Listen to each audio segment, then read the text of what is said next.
ඉතින් මම එදා උදේ යනකොට TV crew එක එතනට ඇවිල්ලා පළවෙනි shot එක පටන් ගන්නවා. ඉතින් මෙතන තමයි crew එකෙන් කියන්නේ production manager මට ලෑස්ති කරලා තිබිච්ච තැන මෙන්න මෙතන outdoor මෙන්න මේ එළියේ මගේ setup එක දාගන්න කියලා. ඊටාම නරක තැනක් මේ වගේ setup එකක් දාගන්න මොකද හැමතැනින්ම light එක leak වෙනවා. නමුත් ඉතින් TV shoot එකක් වගේ දෙයක් කරද්දී මම ඔයගොල්ලන්ට නිතරම කියනවා වගේ අපි හැම දෙයකටම සූදානම් වෙලා ඉන්න ඕනේ.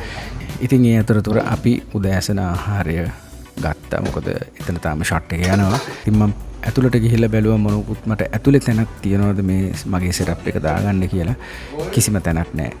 මේ හැමතැනින්ම light up කරලා තිබුණේ DOP. ඒ වගේම හුඟක් furniture ඒ වගේ දේවල් අර ඈතින් පේන pantry තව shot එකක් තියෙනවා. ඒ වගේම කෙලින්ම පේන දොර ළඟ ඇඳුමක් අර mannequin එකක් තියෙන හැරි එතන තව shot එකක් තියෙනවා. මෙතන තමයි ගෙදර සියලු බඩු දාලා තිබ්බේ. ඉතින් මට අවස්ථාවක් තිබුණේම නැහැ. මොනම අවස්ථාවකදීවත් මගේ setup එක controlled environment එකක දාගන්න. ඉතින් ඒ නිසා මට සිද්ධ වුණා මේ production manager දීපු මේ එළියේ මේ වැඩේ කරගන්න. ඉතින් මෙන්න මේ දැන් TV shoot එක ගන්නක මං ඉන්නේ.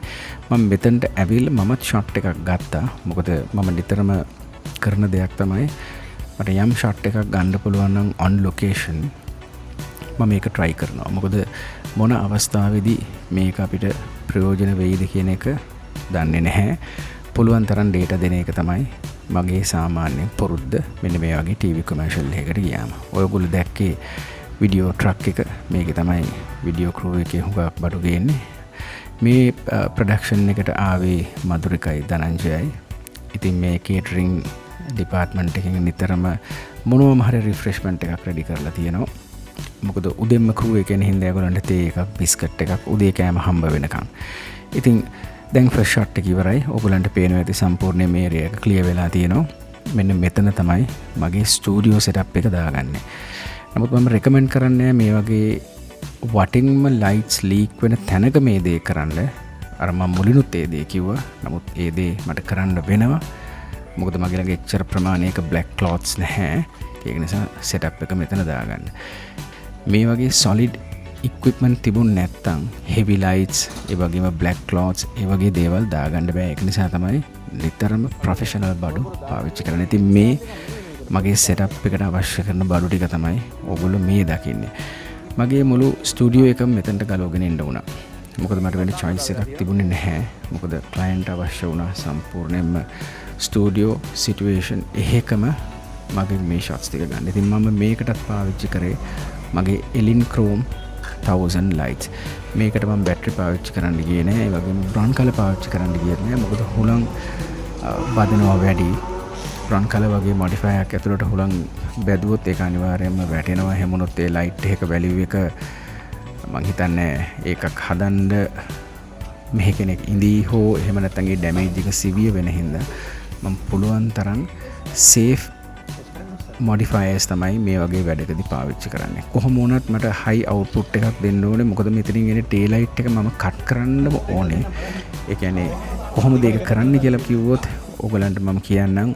අපි සාමාන්‍යයෙන් මොඩල් වෙතන තියලා කිසිම flash එකක් පත්තු කරන්නේ නැතුව මම සාමාන්‍යයෙන් shoot කරන්නේ නිතරම ISO 200 එහෙම නැත්නම් ඊට පල්ලෙහෙන් වැඩි වෙලාවට මම ISO 100 කරන. නමුත් මේ වගේ අවස්ථාවවලදී මට පොඩ්ඩක් ISO එක වැඩි කරන්න වෙනවා.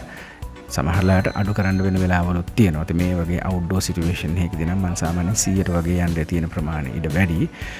එහෙම කරලා මම මොඩල් එක ප්ලේස් කරලා එක ෂොට් එකක් මම අරන් බලනවා මේ මොඩල්ට කොහෙන්ම හරි ලයිට් එකක් එනවද කියලා. එහෙම නැති එනවනම් මම ඇපර්චර් එකෙන් තව කට් කරලා සම්පූර්ණයෙන්ම මගේ ඉමේජ් එක කළු වෙනකන් මම ෂූට් කරනවා. ඊට පස්සේ තමයි මම ලයිට් කරන්න ගන්නේ සම්පූර්ණයෙන්ම මොඩල් එක. එහෙම මේ වගේ තැනක කරනවා නම් ඒ තමයි මගේ ක්‍රමය. ඒක මට පහසුයි. එතකොට මම දන්නවා daylight interference එකක් මොනම හේතුවක් නිසාවත් මොඩල්ට එන්නේ නැහැ. එතකොට මගේ shots වලදී මම දන්නවා මගේ light source එක විතරමයි මොඩල්ට වැටිලා තියෙන්නේ. ඒතකොට මම යම් ක්‍රමයක් බලාපොරොත්තු වෙනවා නම් ලයිට් අප් කරද්දී විය යුතුයි කියලා මම දන්නවා ඒ දේ තමයි එතනදී සිද්ධ වෙලා තියෙන්නේ. ඒක මගේ දේ. ඒ තමයි මම කරන ක්‍රමය. මම ඔයගලන්ට කිව්වේ මම කරන ක්‍රමය. නමුත් සමහර විට ඕගොල්ලන්ටත් ඇති ඕගොල්ලන්ගේ ක්‍රමයක්. මේ වගේ අවුට්ඩෝර් ස්ටුඩියෝ සෙටප් එකක් දාගත්තොත් කොහොමද අවුට්ඩෝර් මේ ඩේ ලයිට් එක ඉන්ටර්ෆියර් වෙන්නේ නැති වෙන්න ඕගොල්ලොම හොයාගත්ත ක්‍රමයක් ඇති. එහෙම දෙයක් තියෙනවා නම් මමත් කැමතියි දැනගන්න. ඉතින් කමෙන්ට්ස් වල දාන්න. එතකොට මටත් ඒක try කරලා බලන්න පුළුවන්. ඉතින් මම ওই විදිහට තමයි මෙන්න මෙතනදී ඒ setup එක හැදුවේ. ඉතින් මම lights 4ක් පාවිච්චි කරනවා මේකේ.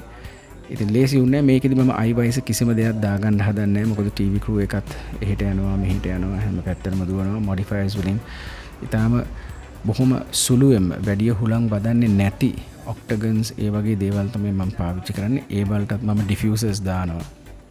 එතකොට මොකද එහෙම මොකක් හරි හුලඟක් ආවත් ඇතුළට බදන්නේ නැතුව එළියෙන් ඒක bounce වෙලා යන හින්දා ඒකේ ප්‍රශ්නයක් වෙන්නේ නැහැ. මම වඩාත් prefer කරන්නේ කිසිම diffuse එකක් නැතුව inner diffuse එක විතරක් use කරලා shoot කරන්න පුළුවන් නම් මොකද මේක මේ වගේ environment එකක කරන නිසා. ඒතකොට මට ගන්න පුළුවන් මේකෙන් එන light එක crisp light එකක් හැටියට ගන්න පුළුවන් ඔයගොල්ලන්ට මේ දකින්න තියෙන මේ material එකෙන්. නමුත් මෙතන තියෙන තැනයි මෙතන හුලඟයි ඒ දේවල් ඔක්කොම බලලා මගේ ගියත් පරිස්සම් කරගන්න ඕන හින්දා තමයි මම ඔය diffusers පාවිච්චි කරන්නේ. නැත්තම් මම බොහෝ දුරට diffusers පාවිච්චි කරන කෙනෙක් නෙමෙයි මේ වගේ තැනකදී. හැබැයි control හුලං වදින්නේ නැති outdoor නොවන environment එකක් තිබ්බනම් මේකෙදි මම iWise එක එහෙම පාවිච්චි කරන්නේ නැහැ. මොකද ඔයගලන්ට පේනවා ඇති හරිම congested තැනක්. නිතරම TV crew එක එහාට මෙහාට යනවා, models එහාට මෙහාට යනවා, තව catering crew එක, art department මේ ඔක්කොම එහාට මෙහාට යන තැනක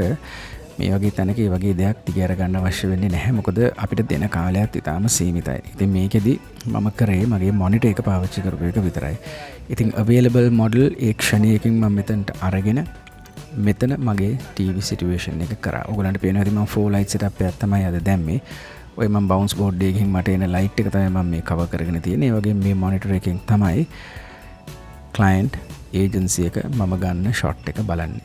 මගේ aperture එකෙන් shutter එකෙන් ISO වලින් මේ setup එක හදලා studio environment එක ගන්නවා වගේම ඒ shot එක ගන්න පුළුවන් විදියට මම setup එක හදාගත්තා.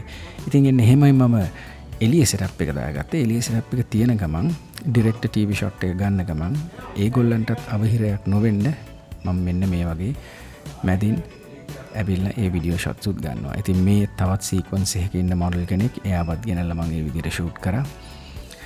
මොන දේ වුණත් මගේ රාජකාරිය වෙන්නේ client අවශ්‍ය කරන shots ඒ සියලු දේ මේ setup එකේ අරන් දෙන්න. මට ලැබෙන්නේ විනාඩි 2ද 3ද ඒ විනාඩි 2 හෝ 3 උපරිම ප්‍රයෝජනය අරන් main shot එක අරගෙන තව sub shots ටිකක් අරන් දෙන්න පුළුවන් නම් මම එන්නේ ඒවලුත් අරන් දෙන එක තමයි මම ඇත්තටම මම රාජකාරිය බාරගත්තාම ඒකට treat කරන style එක. මොකද මම excuses කියනවට වඩා මම කැමති මට ලැබිච්ච කාලෙන් මෙන්න මම මේ දේ කරා මෙන්න මෙච්චරයි මට කරන්න පුළුවන් උනේ කියන එක තමයි මගේ professionalism එක වැඩ කරන්න ගියාම. නැතුව මට මෙහෙම කාලයක් ලැබුණේ නැහැ. මම බලාපොරොත්තු වෙච්ච වෙලාව මට ලැබුණේ නැහැ. ඒක නිසා මට ගන්න shot උනේ මෙච්චරයි එකයි ගත්තේ.